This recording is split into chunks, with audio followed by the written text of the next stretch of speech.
Hello students, this side back again, Krishika Neja, teaching you the French Revolution. So in the last video, we covered several topics as to what nation state was, what was nationalism, how it spreaded, and yesterday we ended on a note that how Napoleon came into picture. So in 1799, Napoleon came into picture and took over the political control. Now, seeking on to the political control means how Napoleon came into picture. Napoleon came into picture as we tell that monarchy system was abolished altogether. The government was taken into picture considering the fact that citizens allowed it. Now, after the system was broken down, 5 members sat together to abolish the government. One of them was Napoleon, and with the improvement, Napoleon came into picture, took over the control of the government, head side the government, and he sat on the throne. So, when did he came? He came in 1799, took over all the political control. He destroyed democracy. Third, but although he destroyed democracy, but he did good works as well. He put forward the administrative field. He had incorporated revolutionary principles. Why he had incorporated revolutionary principles? In order to make the whole system more efficient and rational. So he brought up many changes. To not only he did bad things, but he did good things to promote the country for growth, to make the country go ahead. Policies उसने बनाई बहुत सारी, जो उसने policies बनाई इतनी अच्छी बनाई कि उसके दुश्मनों ने भी यूज करी. But what kind of policies? The very first policy was the civil code, which he had in 1804. Also, this code was known as Napoleonic Code. Now, what all were mentions in these codes? First, equality before law. Everybody should be equal before law. Likewise, जब king था कोई भी equally treat नहीं करा जाता था. Y? Because कोई भी डिसीजन होता था तो वो किंग लेता था. बिफोर, जब मोनार्की एबॉलिश हुई तो किंग लेता था. गवर्नमेंट आई, गवर्नमेंट ने कंट्रोल लेना शुरू कर दिया.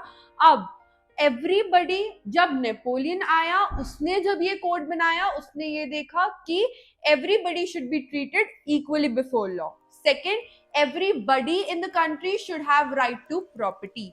थर्ड, फ्यूडल सिस्टम को एबॉलिश कर दिया गया. फ्यूडल सिस्टम क्या होता है? फ्यूडल सिस्टम ये होता है कि जब पुराने टाइम में जब मोनार्क होता था, the peasants, the lower authority were to pay taxes to the higher one, to the zamindars.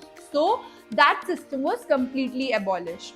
Fourth, transport system was improved. Transport system as to one country से दूसरी कंट्री में अगर कोई चीज जानी है तो उसके लिए कोई भी टैक्सेस नहीं लिए जाएंगे, कोई भी रुकावटें नहीं आएंगी. Things were improve under Napoleon rule.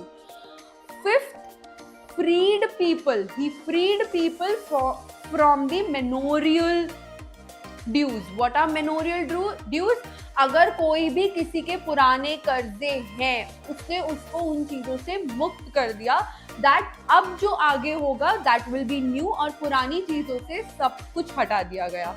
अब ये तो था कि हमने कैसे सिविल कोड, उसने क्या सिविल कोड बनाया. Now coming back to the thing that what effects did the civil code have? पहली चीज, पेजेंट्स, आर्टिसंस या जितने भी बड़े बड़े बिजनेसमैन थे, उन्होंने बहुत ज्यादा एंजॉय किया जो ये नई नई फ्रीडम आई थी. अभी उनको आगे पता लगने वाला था कि क्या होगा, but still they were enjoying the freedom they were getting. Second, businessman and जो ये स्मॉल स्केल प्रोड्यूसर्स थे, they got to know new uniform laws. ठीक.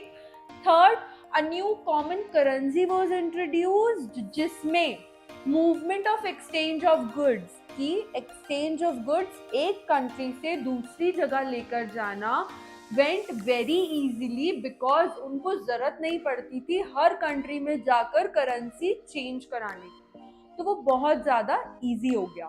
फोर्थ, नाउ ये सब चीजें तो थी पॉजिटिव पॉइंट पे, बट अब क्या हो गया, द इनिशियल एंथुजियाज्म जो लोगों के अंदर था वो धीरे धीरे कम हो गया. Why? Because it became clear to the people, लोगों को ये बहुत ज़्यादा क्लियर हो गया कि ये जो न्यू एडमिनिस्ट्रेटिव सिस्टम है did not go hand in hand with the political system. जो उनका पॉलिटिकल सिस्टम था, जो उनको प्रोमिसेस दिए गए थे और जो न्यू एडमिनिस्ट्रेटिव सिस्टम अब यहाँ आ चुका है, that was not hand in hand together. Back coming to the next, making nationalism in Europe. अब ये सब हुआ, नेपोलियन आया, अब नेशनलिज्म अब यूरोप में कैसे आया, इसके बाद क्या क्या चीजें हुई। जो भी वी नो अबाउट जर्मनी, आज हम देखते हैं जर्मनी के बारे में या स्विट्जरलैंड के बारे में, हम लोग क्या सोचते हैं, it is very very developed country, very very developed nation और सब कुछ बहुत अच्छा है, हमारे इंडिया से बहुत बेटर है। बट नो, प्रीवियस उन्होंने कितने स्ट्रगल्स किए हैं और वो कहाँ से आज वो डेवलप्ड पहुंचा है। दैट इज कि पहले it was divided into kingdoms, rulers, and the rulers had autonomous territories. Rulers के हाथ में ही सब कुछ था, रूलर्स ही सब कुछ करते थे, कोई भी चीज यूनिफॉर्म नहीं थी। आज के टाइम पे we have uniform laws, we have given rights to people, people are yet liable to speak, people are liable to go to the government, ask and demand for their rights. But उस time पे कुछ भी uniform नहीं था। Eastern और central Europe के अंदर वो किसके अंडर थे, वो यूटोक्रेटिक मोनार्की के अंदर थे। अब ऑटोक्रेटिक मोनार्की होती क्या है, जहां पे अपना ही राज होता है, ठीक। They did not go, they did not see themselves as sharing a collective identity। उनको ये लग ही नहीं रहा था कि उनका नेशन जो है वो एज अ कलेक्टिव प्ले कर रहा है। No, they were not having any common culture, everything was so separated, सब कुछ इतना अलग था उनके लिए। they were not unanimous, they were not standing with unity altogether, they had different ethnic groups, all of them had their own cultures, they were speaking different languages, so nothing was unanimous। now ये difference जो था, this difference nowhere supported, nowhere promoted the sense of unity.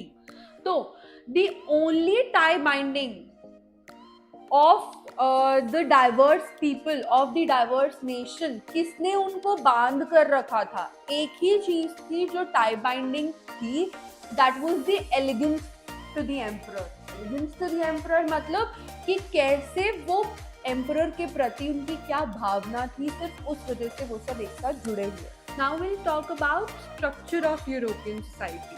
Structure में तीन लोग थे, पहले aristocracy, दूसरी pageantry और तीसरी थी न्यू मिडिल क्लास। अब जो ये एरिस्टोक्रेसी थी वो सबसे हायर क्लास थी विद लेस पॉपुलेशन, पेजेंट्री सबसे लो क्लास थी with much of the population, max population इन्हीं की थी। Now new middle class, people who were educated. Now difference of all these three will be attached in the next slide। अब जैसा आपने देखा last slide में, for the middle class liberalism stood for freedom. Now what is liberal nationalism? पहली चीज, liberal nationalism का जो idea था, that was idea towards the national unity. In 19th century जो आइडिया था नेशनल यूनिटी का, वो किससे अलाइड था? Directly with the ideology of liberalism. अब ये टर्म लिबरलिज्म था क्या? ये टर्म था which was derived from the Latin Libre, which meant freedom. अब लिबरलिज्म के अंदर दो चीजें थी, एक पॉलिटिकल मीनिंग उसका, एक था इकोनॉमिकल मीनिंग उसका। पॉलिटिकल मीनिंग में क्या क्या चीजें थी? पहली चीज, अगर कोई भी गवर्नमेंट बन रही है, will be made with the consent of the people, लोग ही अपनी गवर्नमेंट को चूज करेंगे, that was the political liberalism. दूसरी चीज, end of autocracy and clerical privileges. जितने भी क्लरिकल प्रिविलेजेस थे, मतलब अगर कोई भी इंसान बहुत ज़्यादा अमीर है बाय बर्थ, उसको जितने भी प्रिविलेजेस दिए गए हैं, अगर वो उसको मद्देनजर रखते हुए कोई भी अपनी पावर को एक्स्ट्रा शो कर रहा है, दैट वाज एबॉलिश्ड। सबके लिए इक्वालिटी थी, सबके लिए लॉज जो थे वो बहुत ज्यादा यूनिफॉर्म थे. However, in the 19th century, liberal equality did not prevail. Why it did not prevail? क्योंकि सबसे पहली चीज, women was not getting equal rights. They always had to fight for everything they wanted. दूसरी चीज, right to women was not given to the women. They were not easily given the right to vote. Third, liberalism का मतलब था freedom, ये हमने अभी discuss किया, but France में ऐसा कुछ था ही नहीं. क्यों?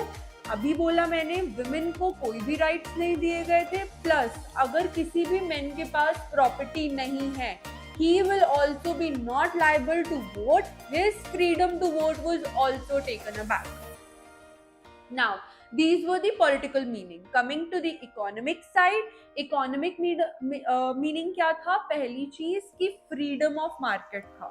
कोई भी अगर आपको मार्केटिंग करनी है across the nation, within the nation, you are free to do that.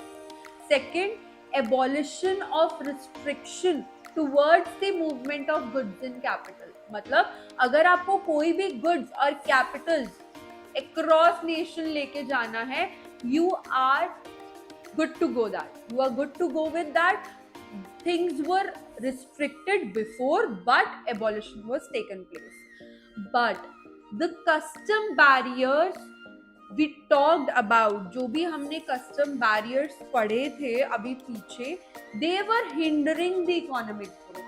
ये वो लोग स्टॉपेज लगा रहे थे. वाई? क्योंकि वहाँ पे अलग अलग टाइप के कस्टम थे, अलग अलग टाइप के लोग थे, उनका कल्चर अलग था, स्पोकन लैंग्वेज अलग थी, तो वो एक बैरियर बन रहा था इकोनॉमिक की growth. Now, what next? We talked about political meaning, we talked about economical meaning.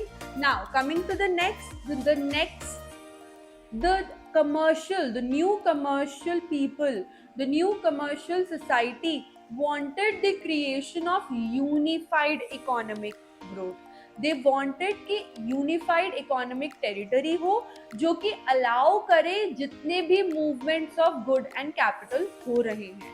अब इस कंसर्न को रखते हुए दे मेड ज़ुवलरिन.